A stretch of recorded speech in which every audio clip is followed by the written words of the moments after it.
A mi abuelo le cayó el rayo y fue elegido como Yatiri. Saludos, Dimensión Espectral. Bueno, aquí va la historia de mi abuelo. Mi papá nos cuenta cómo mi abuelo fue elegido de joven como Yatiri por un rayo que cayó en su casa del campo. Él vivía en un pueblo cerca del lago Titicaca. En ese tiempo, en el pueblo se festejaba al santo Tata Santiago. Luego de que cayera el rayo, dice que mi abuelo se volvió loco. Ya no era el mismo, por lo que mi abuela hizo que trajeran a un Yatiri. Una vez que trató de curarlo, le dijo a mi abuela que había sido elegido por ese santo, que debía hacerle ofrendas y aceptar el poder que le dio. Desde ese día, mi abuelo se convirtió en Yatiri. Según mi papá, de niño veía cómo mucha gente venía a su casa a ver a su padre, pidiendo lecturas de coca, curaciones, etc. En su época fue un gran Yatiri del pueblo. Luego de un tiempo, vinieron a la ciudad de El Alto a vivir, exactamente por Río Seco, por lo que él seguía haciendo los trabajos de leer coca en su puesto de La Ceja.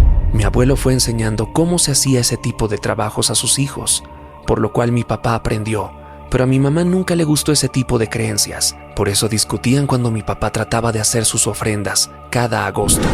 En 2017, a principios de enero, mi abuelo enfermó gravemente. No comía, no se movía, parecía una momia. Nadie sabía por qué le pasaba eso. Lo único que hacía era leer su coca. Por cómo estaba, la familia de mi papá se turnaba para dormir en casa de mi abuelo para cuidarlo. Mi mamá me contó que cada vez que entraba al cuarto de mi abuelo, sentía mucho frío y como si el cuarto tuviera una energía negativa.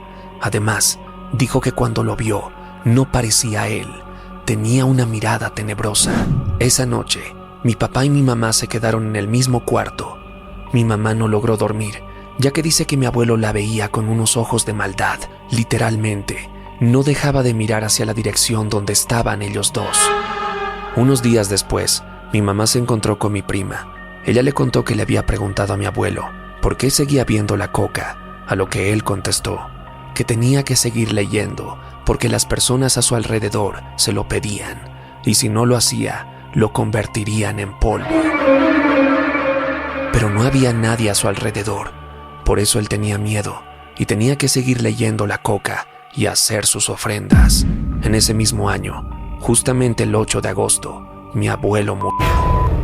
Mi papá nos contó que para hacer su velorio tenían que cambiarle de ropa al cuerpo. Cuando lo desvistieron, se dieron cuenta de que en su espalda había marcas de látigos. Mi papá y mis tíos se quedaron confundidos. ¿Quién le pudo haber hecho eso? Si ellos estaban a su lado cada segundo, nadie entendía por qué, pero mi papá sabía el por qué. Según él, mi abuelo tenía que dejar a cargo a algunos de sus hijos u otra persona el poder que el santo le había encargado. Es por eso que el mismo santo y los espíritus a los que le hacía ofrendas lo estaban castigando, ya que nunca dejó su cargo. Por eso es que cuando murió, se llevaron su alma como forma de pago. A mí la verdad nunca me gustó ir a visitar a mis abuelos, porque siempre había esa tensión en su casa, incluso después de morir. Cuando fui y entré a su cuarto, sentí escalofríos. Su cuarto era muy frío y tétrico. Al final, mi mamá y mi papá dijeron que a mi abuelo se lo llevaron al infierno. Mi papá dejó de practicar la lectura de coca. Gracias a esto, los días eran más tranquilos y ya no había peleas constantes. Recientemente, mi papá tuvo un sueño sobre sus padres. Según él, en su sueño mis abuelos estaban en su casa de campo. Después de tanto, lograron ser perdonados por el Señor. Se despidieron de mi papá y se fueron felices hacia arriba.